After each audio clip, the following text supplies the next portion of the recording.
آج ہم ہرمجدون کی وادی اور یوسفت کی وادی کے بارے میں سیکھیں گے۔ بڑی قصبی نے بائبل مقدس میں جو جال سازیاں کی ہیں، اور اکثر ہم ہرمجدون کی جنگ اور یوسفت کی جنگ کو ایک ہی سمجھتے ہیں، حالانکہ یہ دو مختلف ایونٹس ہیں۔ آج ہم ان پہ غور کریں گے، اور آج میں آپ کو واضح کروں گا کہ بڑی قصبی نے کون کون سی جال سازیاں کی ہیں اور کس طرح سے چیزوں کو مکس کیا ہے، تاکہ پڑھنے والے کو سمجھ نہ آئے کہ بائبل مقدس میں کیا چیز بیان کی گئی ہے۔ سب سے پہلے ہم آیت دیکھیں گے مکاشفہ کی کتاب اور اس کا 14واں باب اور اس کی 20ویں آیت۔ یہاں پہ ایک ایریا بیان کیا گیا ہے۔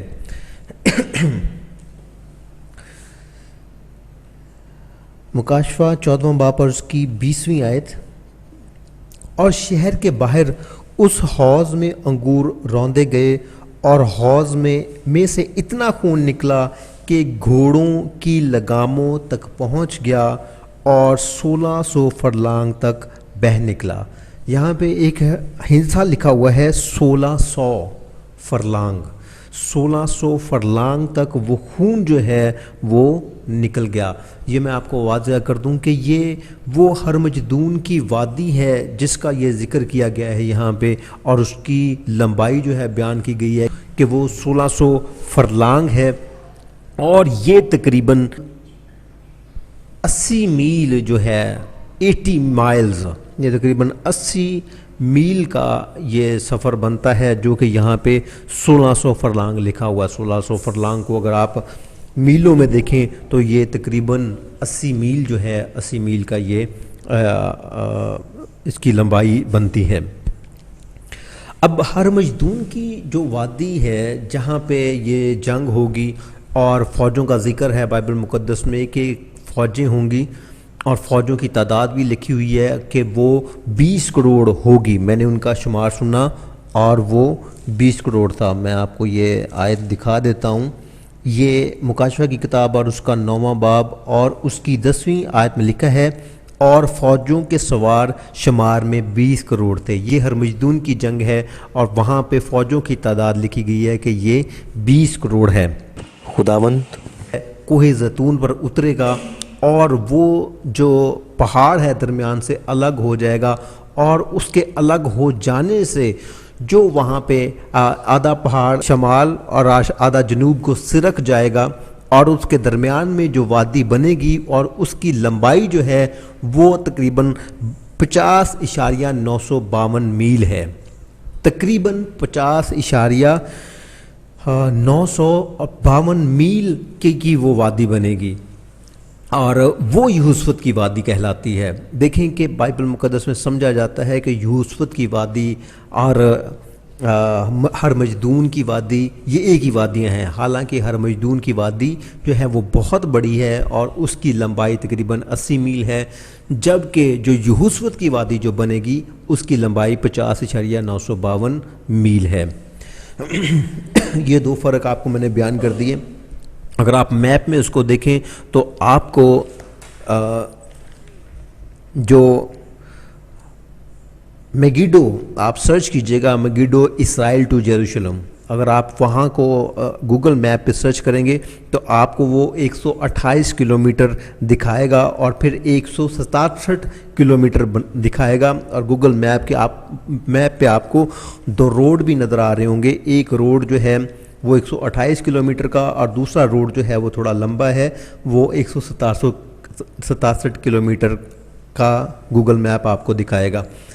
اور اگر آپ اس کی سیدھی ڈائریکٹ اگر آپ اس کو میگیڈو ٹو جیروشلم دیکھیں تو یہ تقریباً 80 میل جو ہے اس کی لمبائی بنتی ہے بائی ایئر۔ آپ بائی ایئر کہہ سکتے ہیں کہ یہ اس کی لمبائی 80 کلومیٹر ہے۔ اب جس وادی کا ذکر ہم کر رہے ہیں جو کہ یہوسفت کی وادی کہلاتی ہے، تو وہ میں آپ کو بتا دوں کہ اسی میپ پہ اگر آپ RISHON ریشن لی TSLYO اس طرح کر کے ایک ایریا لکھا ہوا ہے، اس کو آپ دیکھ لیں، اور اس کے بعد اس کے کونے پہ بالکل بحیرہ روم ہے جسے لیونٹین سی کہا جاتا ہے. کونے پہ بالکل لیونٹین سی ہے، بحیرہ روم، اور اس کے ساتھ سیدھے آپ چلتے جائیں تو یروشلم کے بالکل آگے نکلتے جائیں تو آپ کو ایک اور سی نظر آ رہا ہے، اور اس سی کا نام ہے ڈیڈ سی، جسے بحیرہ مردار کہا جاتا ہے. تو اب یہاں یہ جو ایریا میں نے آپ کو بتایا ہے، ریشن سے لے کے بحیرہ مردار تک، یہ جو علاقہ ہے یہاں پہ بالکل سیدھا یروشلم کو کراس کرتا ہوا یہ ایک وادی بنے گی جسے ہم یہوسوت کی وادی کہتے ہیں. اور یہ تقریباً جو علاقہ ہے، یہ جو ایریا ہے، تقریباً 50.952 میل بنتا ہے. یہاں پہ یہوسوت کی وادی نے بننا ہے. اور اگر آپ اس ایریا میں جائیں تو آپ کو ابھی بھی وہاں پہ آپ کو پہاڑوں میں ایک دراڑ نظر آئے گی، جہاں پہ اسی دراڑ سے اس پہاڑ نے جو ہے آگے اور پیچھے کو موو ہونا ہے، اور درمیان میں وادی نے بن جانا ہے جسے ہم یہوسوت کی وادی کہتے ہیں. میں آپ کو بتا رہا ہوں کہ یہوسوت کی وادی اور ہرمجدون کی جو وادی ہے، ان کے جو واقعات ہیں، یہ دو مختلف واقعات ہیں جو کہ ہونے ہیں. آپ کو ایک اور فرق میں بیان کر دوں کہ ہرمجدون کی جنگ میں شیطان جو ہے وہ قوموں کو جمع کرتا ہے. شیطان قوموں کو جمع کرتا ہے تاکہ وہ قومیں آئیں اور آ کے لڑیں. اس کے لیے حوالہ آپ دیکھ لیں ذرا، مکاشفہ کی کتاب اس کا 16واں باب اور اس کی 13ویں اور 14ویں آیت. یہاں پہ لکھا ہے، اس سے پہلے کہ میں یہ حوالہ پڑھوں میں آپ کو ایک اور جال سازی یہاں پہ بتا دوں کہ مکاشفہ کی کتاب اور اس کا 16واں باب اور اس کی 12ویں سے 16ویں آیت تک یہ جو واقعہ بیان کیا گیا ہے یہ ایک بہت بڑی جال سازی ہے. یہ واقعہ یہاں کا واقعہ نہیں ہے، ایکچولی اس کو سوئچ کیا گیا ہے. جو یہاں پہ حقیقت میں جو واقعہ ہے وہ سیم، میں نے میرے باقی میسیجز میں بھی آپ نے غور کیا ہوگا. میں آپ کو بتاتا ہوں کہ اس بڑی قصبی نے جو جال سازیاں کی ہیں وہ ایک لفظ کی جال سازی کی ہے تاکہ محسوس نہ ہو سکے کہ جال سازی کی گئی ہے. اب یہاں پہ حوالہ سیم ہے، سیم حوالہ ہے، سیم آیات ہیں اور سیم ورڈ ہے، صرف ایک ہندسے کا فرق ہے. اب آپ مکاشفہ پڑھ لیں، اس کا 6واں باب اور 12ویں سے 16ویں آیت. اس حصے کو اٹھائیں، مکاشفہ 6واں باب اور اس کی 12ویں سے 16ویں آیت کو اٹھا کے سیم حوالہ، وہاں پہ 6 باب کا صرف فرق ہے، ادھر 6 ہے تو یہاں پہ 16 ہے. ایک کے ساتھ 6 کے ساتھ ایک لگا دیا گیا ہے، دوسرے کے ساتھ ایک کو ہٹا دیا گیا ہے، فرق اتنا سا ڈالا گیا ہے. ایک ہندسہ کے فرق سے پورے کا پورا واقعہ ہی بدل دیا ہے. اتنی چالاکی سے اس بڑی قصبی نے بائبل مقدس میں تبدیلیاں کی ہوئی ہیں، ایک لفظ کی تبدیلی کر کے سارے نظام کو، سارے سیکوینس کو اس نے رد و بدل کر دیا ہوا ہے، بدل کے رکھ دیا ہوا ہے تاکہ لوگوں کو سمجھ نہ آئے. اب میں آپ کو یہ بتا دوں کہ یہ کس طرح سے لگتا ہے کہ یہ جال سازی ہے.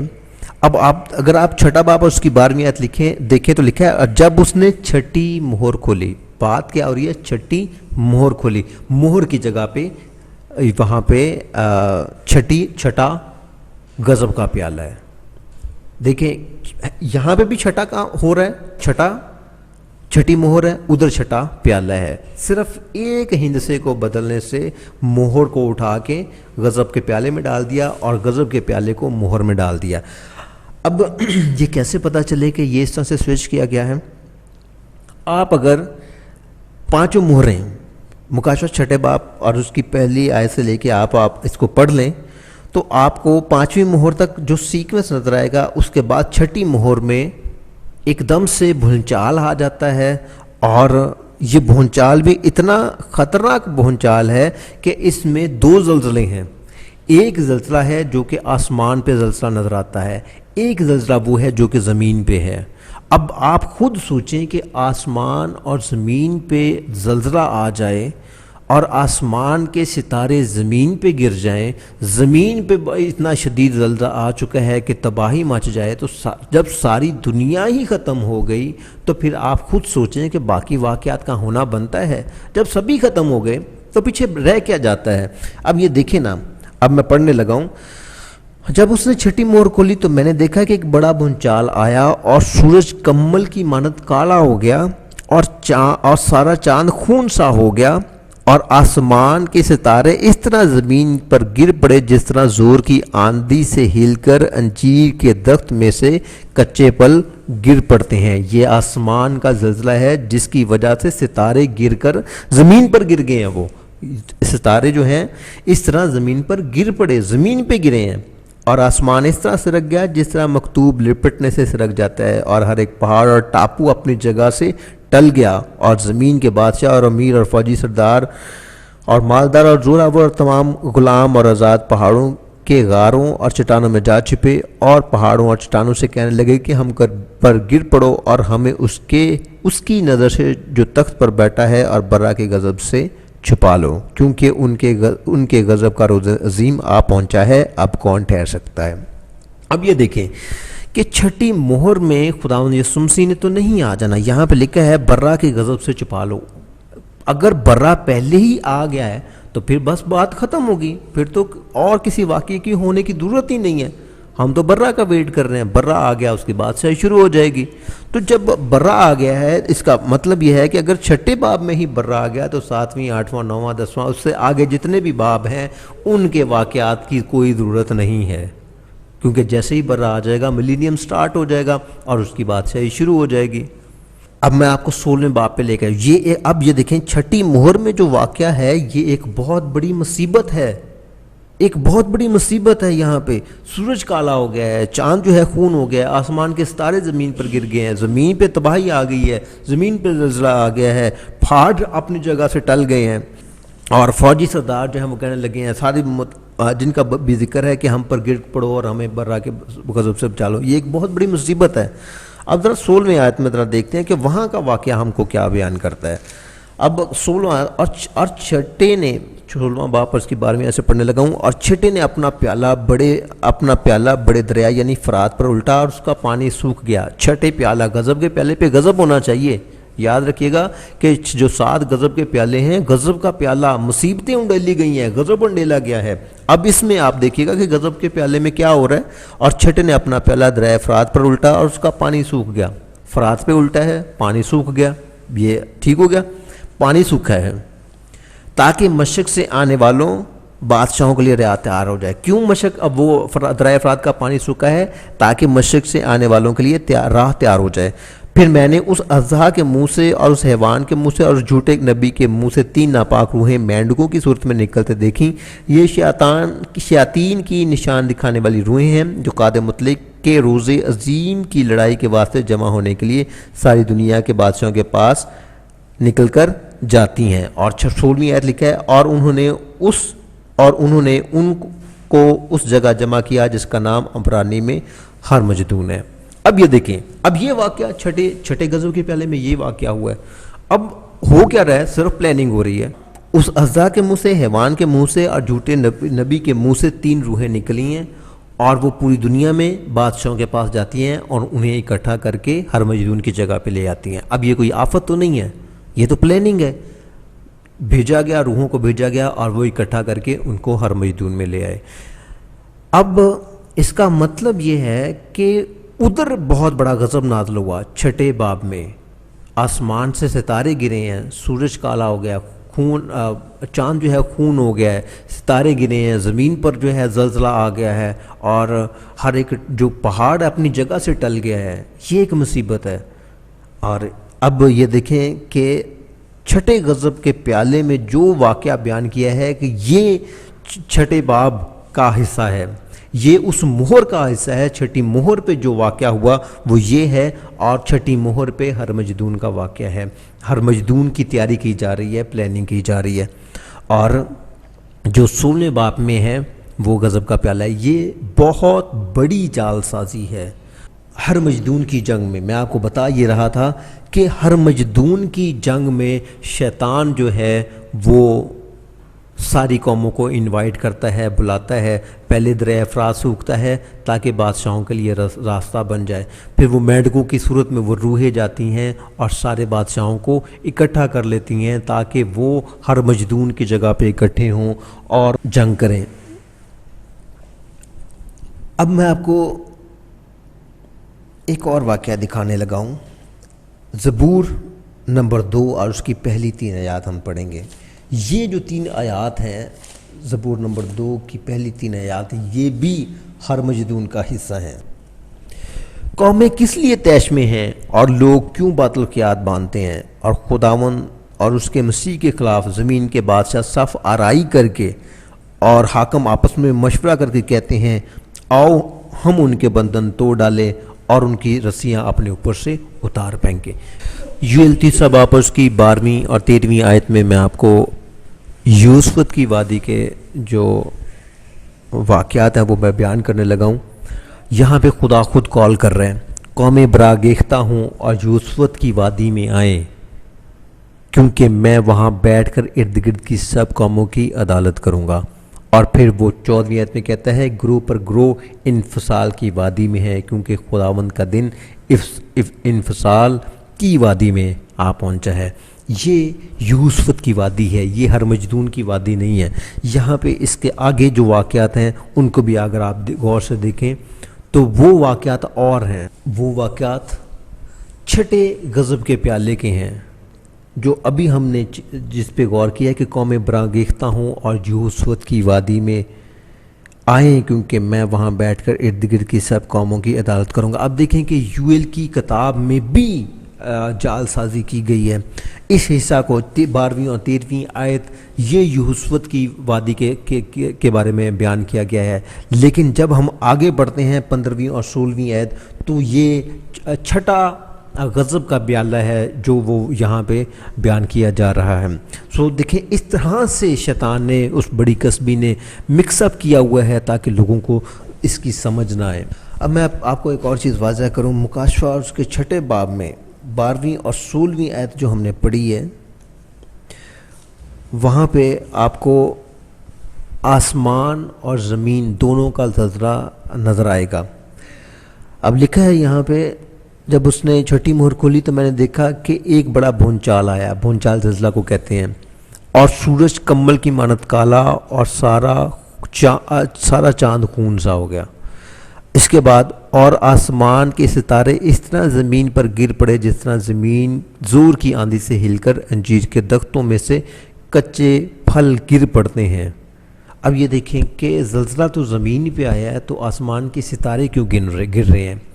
اس کا مطلب یہ ہے کہ آسمان اور زمین، آسمان پہ بھی زلزلہ آیا جس کی وجہ سے ستارے گرے ہیں، اور زمین پر بھی زلزلہ آیا کیونکہ 14ویں آیت میں لکھا ہے اور آسمان اس طرح سرک گیا جس طرح مکتوب لپٹنے سے سرک جاتا ہے، اور ہر ایک پہاڑ اور ٹاپو اپنی جگہ سے ٹل گیا. زلزلہ، زمین کا زلزلہ آیا تو پہاڑ اور ٹاپو جو ہے اپنی جگہ پہ ٹل گیا. سو چھٹے غضب کے پیالے میں آسمان اور زمین کا دونوں کا زلزلہ ہم کو نظر آتا ہے. اب آپ یوئیل کی کتاب اور اس کے 30 باب میں آپ دیکھیں تو جو میں ابھی آپ کو بیان کر رہا تھا کہ مکس کیا گیا ہے. اب یہاں پہ یوئیل کی کتاب اس کا 30 باب اور اس کی 15ویں آیت میں لکھا ہے سورج اور چاند تاریک ہو جائیں گے. ادھر ہم نے کیا پڑھا ہے چھٹے غضب کے پیالے پہ کہ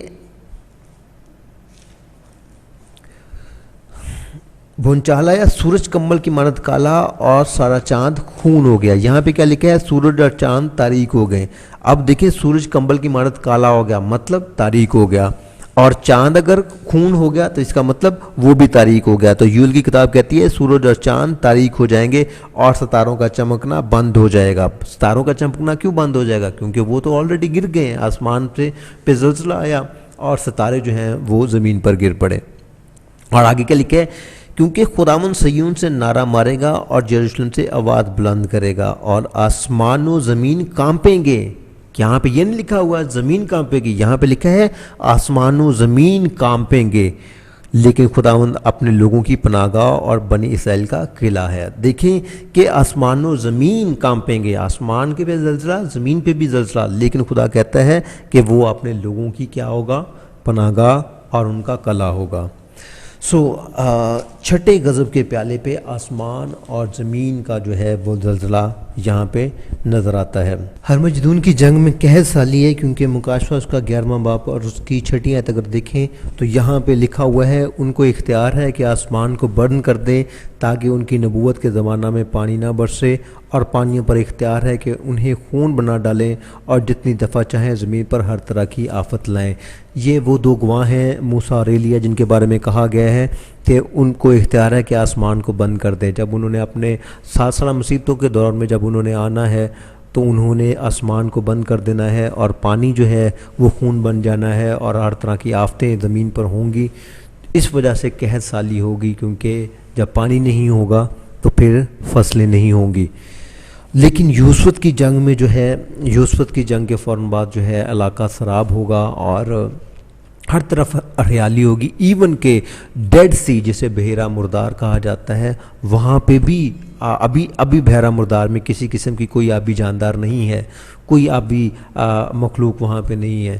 لیکن جب یوسف کی وادی کی جو جنگ ہے وہ ہو جائے گی، گزر جائے گی، ملینیم سٹارٹ ہو جائے گا، تو وہ ڈیڈ سی جو ہے وہاں پہ بھی وہ جو پانی ہے وہ شیریں ہو جائے گا۔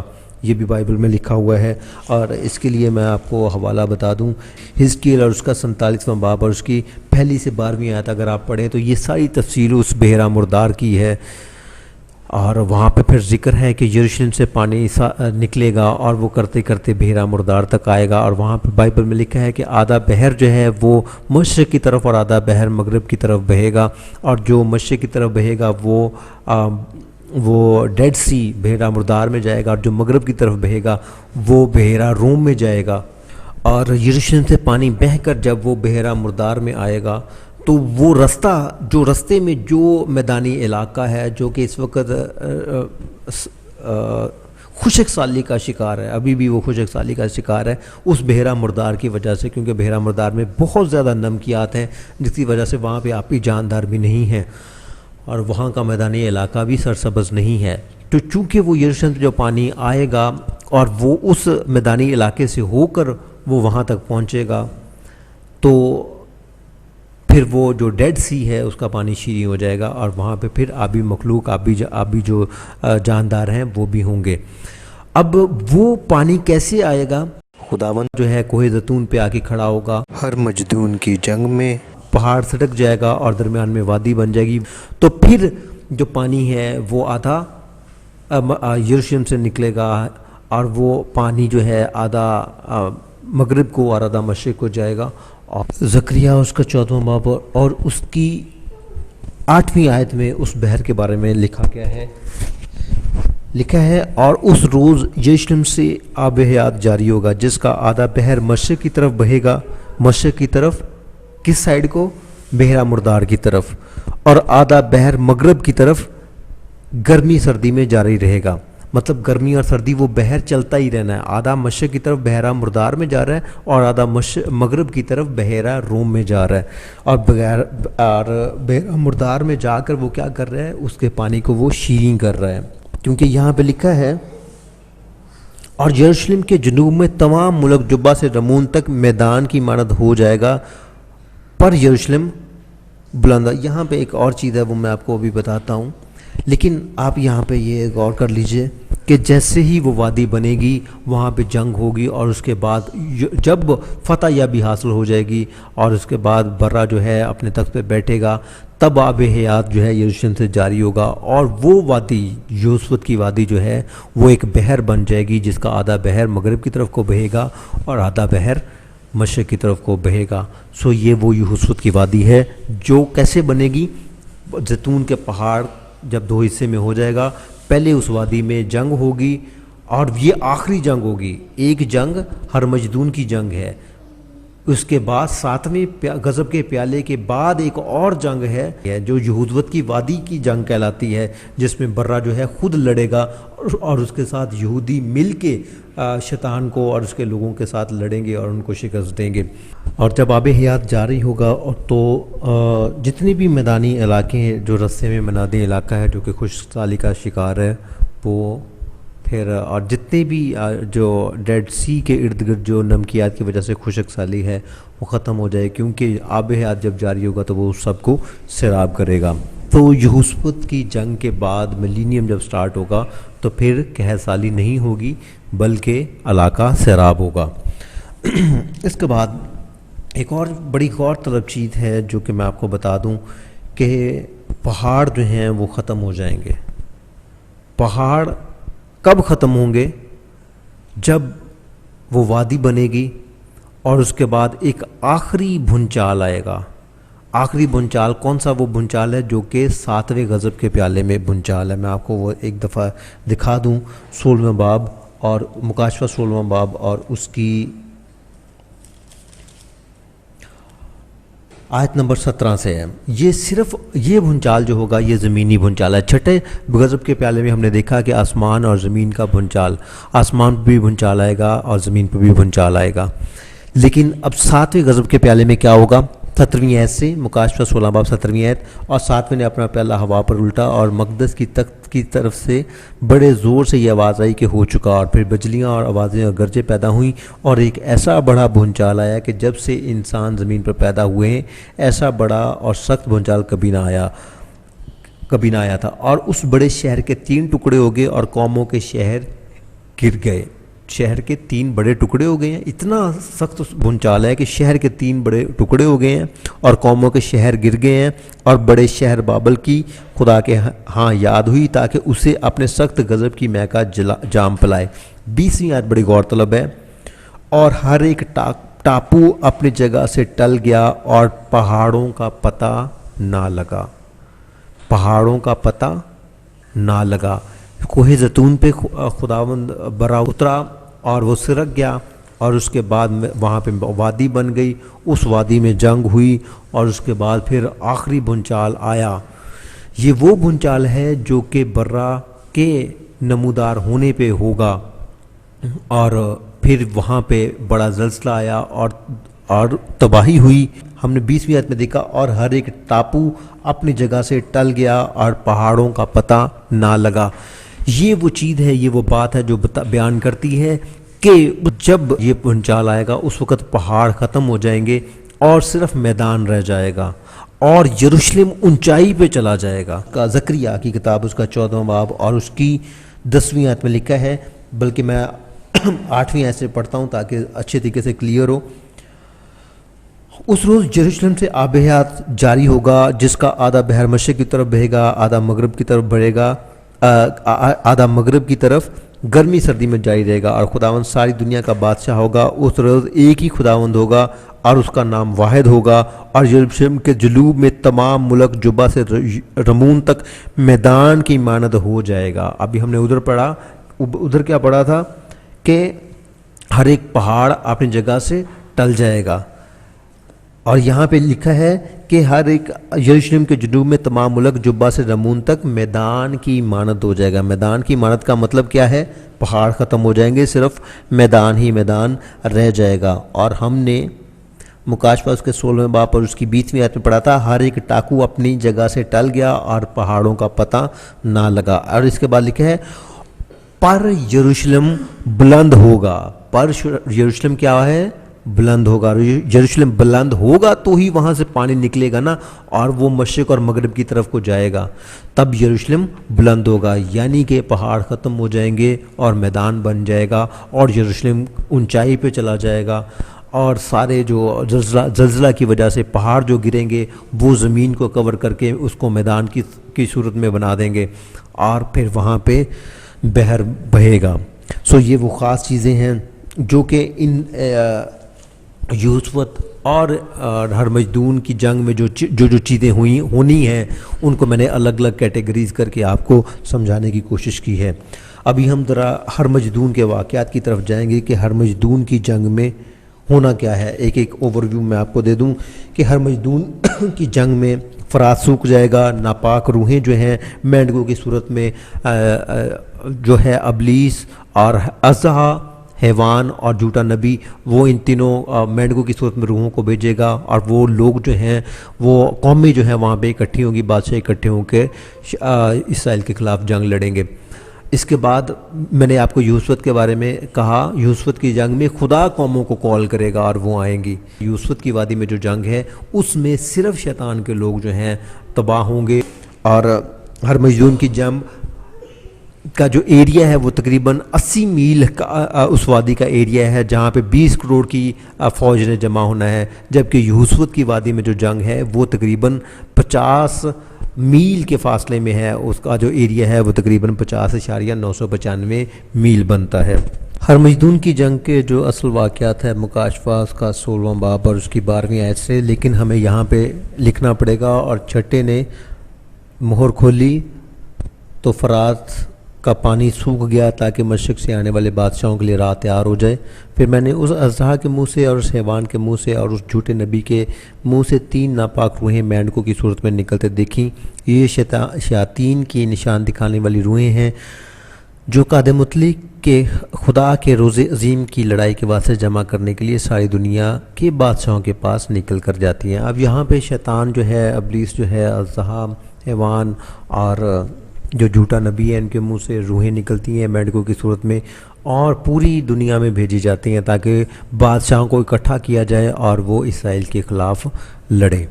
اب اگر آپ مکاشفہ 17واں باب اور اس کی 12ویں آیت دیکھیں تو یہاں پہ لکھا ہے، اور وہ 10 سینگ جو تو نے دیکھے، حیوان کے سر کے اوپر جو 10 سینگ تھے جو تو نے دیکھے، وہ 10 بادشاہ ہیں، ابھی تک انہوں نے بادشاہی نہیں پائی مگر اس حیوان کے ساتھ گھڑی بھر کے واسطے بادشاہوں کا سا اختیار پائیں گے۔ یہ وہ 10 بادشاہتیں ہیں، یہ ایک الائنس ہے، یہ وہ بادشاہ ہیں جن کو اکٹھا کیا جائے گا، جو میڈکوں کی صورت میں ناپاک روحیں گئی ہیں جن کو اکٹھا کرنے کے لیے۔ یہ بہت بڑی الائنس بنے گی جس میں بہت سارے ملک شامل ہوں گے اور ایک بہت بڑی طاقت بنے گی یہ، اور یہ پھر سارے ہرمجدون کی وادی میں جمع ہو کے جو ہیں اسرائیل کے خلاف لڑیں گے۔ اور وہاں پہ کیا شمار کیا تھا، میں نے ان کا شمار سنا اور وہ 20 کروڑ کا ہندسہ وہاں پہ لکھا ہوا ہے۔ مکاشفہ 9واں باب اور اس کی 16ویں آیت لکھا ہے، اور فوجوں کے سوار شمار میں 20 کروڑ تھے۔ یہ وہ 20 کروڑ کی فوجیں ہیں جو کہ پوری دنیا سے وہاں پہ اکٹھی ہونی ہیں، اور انہوں نے مل کر شیطان نے اور اژدہا نے اور اس حیوان نے مل کے پھر جو ہے اسرائیل کے خلاف جو ہے لڑنا ہے۔ اس کا آغاز کیسے ہوگا وہ میں تھوڑا سا آپ کو بتا دوں۔ دانیل کی کتاب اور اس کا 9واں باب، دانیل کی کتاب اور اس کے 9ویں باب سے ہم پڑھیں گے 22ویں آیت سے، تیرے لوگوں اور تیرے مقدس شہر کے لیے 70 ہفتے مقرر کیے گئے ہیں۔ یہاں پہ لکھا ہے تیرے لوگوں کے لیے کتنے ہفتے مقرر کیے گئے ہیں، 70 ہفتے مقرر کیے گئے ہیں۔ یہ تاکہ مقرر کیے گئے ہیں کہ خطا کاری اور گناہ کا خاتمہ ہو جائے، بدکرداری کا کفارہ دیا جائے، ابدی راست بازی قائم ہو، رویا اور نبوت پر مہر ہو، پاک ترین مقام ممسوح کیا جائے۔ پس تو معلوم کر اور سمجھ لے کہ یروشلم کی بحالی اور حکم اور تعمیر کا حکم صادر ہونے سے منسوخ فرما روا تک 7 ہفتے اور 62 ہفتے ہوں گے۔ یہ بڑی امپورٹنٹ کیلکولیشن ہے جو کہ یہاں پہ بیان کر دی گئی ہے۔ یہاں پہ وہ کہہ رہا ہے کہ پہلے اس نے 70 ہفتوں کا ذکر کیا، پھر اس نے 62 ہفتوں اور 7 ہفتوں کا ذکر کیا۔ 70 ہفتے مقرر ہو گئے ہیں، اب اس میں 62 اور 7 کو جمع کیا جائے تو یہ 69 یعنی کہ 69 ہفتے بنتے ہیں، مطلب وہی 17 ہفتوں کی بات ہو رہی ہے، اور ایک ہفتہ جو ہے یہاں پہ مسنگ ہے۔ ابھی ہم اس پہ ڈسکس کریں گے۔ تو اب وہ کہتا ہے پس تم معلوم کر لے، 25ویں آیت دانیل 9 باب 25ویں آیت، پس تم معلوم کر اور سمجھ لے کہ یروشلم کی بحالی اور تعمیر کا حکم صادر ہونے سے ممسوح فرما روا تک 7 ہفتے اور 62 ہفتے ہوں گے۔ اب وہ کہہ رہا ہے کہ تو سمجھ لے کہ یروشلم کی بحالی سے شروع کرنا ہے یہ، اور کہاں ممسوح فرما روا تک جانا ہے۔ یروشلم کی بحالی سے کہاں تک جانا ہے جی، ممسوح فرما روا تک جانا ہے۔ تو یہ کتنے ہفتے ہوں گے، یہ 7 ہفتے اور 62 ہفتے ہوں گے۔ مطلب یروشلم کی بحالی سے لے کے ممسوح فرما روا تک یہ 69 ہفتے ہوں گے۔ ممسوح فرما روا کون، یسوع مسیح کا ذکر یہاں پہ وہ کر رہے ہیں۔ اب وہاں پہ اس نے 7 اور 62 کا ذکر کیوں کیا ہے؟ اب وہاں پہ وہ کہہ رہا ہے، اس نے یہ بات کہی ہے کہ سمجھ لے، پس تو معلوم کر اور سمجھ لے کہ یروشلم کی بحالی، سب سے پہلی بات یروشلم کی بحالی اور تعمیر کا حکم صادر ہونے سے ممسوح فرما روا تک 7 ہفتے اور 62 ہفتے ہوں گے۔ مطلب یہ ہے کہ یروشلم کی بحالی اور اس کی تعمیر تک اس کی یروشلم کی بحالی اور تعمیر پر 7 ہفتے لگیں گے۔ 7 ہفتے کا مطلب کیا ہے؟ 7 ہفتوں میں کتنے دن ہوتے ہیں؟ 49 دن ہوتے ہیں۔ ایک دن کتنے سال کے برابر ہے؟ ایک دن 1 سال کے برابر ہے۔ تو اب 7 ہفتے کا مطلب 49 سال تک تعمیر ہوتی رہی، کس کی؟ یروشلم کی، اور یروشلم کی بحالی سے اس کی تعمیر تک یہ 49 سال لگے ہیں۔ اگر 7 ہفتوں کا ذکر کیا جائے تو 7 کو اگر 7 سے ضرب دی جائے تو یہ 49 سال ہوتے ہیں۔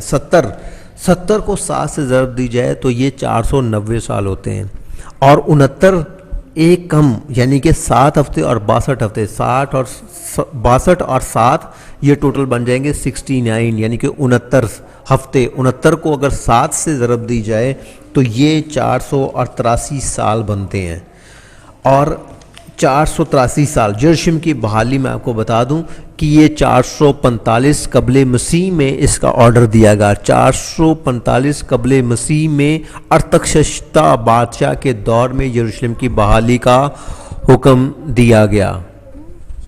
445 وہ، اور آگے اس میں یسوع مسیح کے 33 سال جو ہیں وہ جمع کر دیے جائیں تو یہ ہنسا ہمارے پاس آئے گا۔ تقریباً 478 سال یہ ہنسا آتا ہے۔ 4 سے 5 سال کا فرق جو ہے یہاں پہ نظر آ رہا ہے، اور یہ کوئی بڑا فرق نہیں ہے کیونکہ کیلنڈر میں تھوڑی بہت تبدیلیاں ہوئی ہیں۔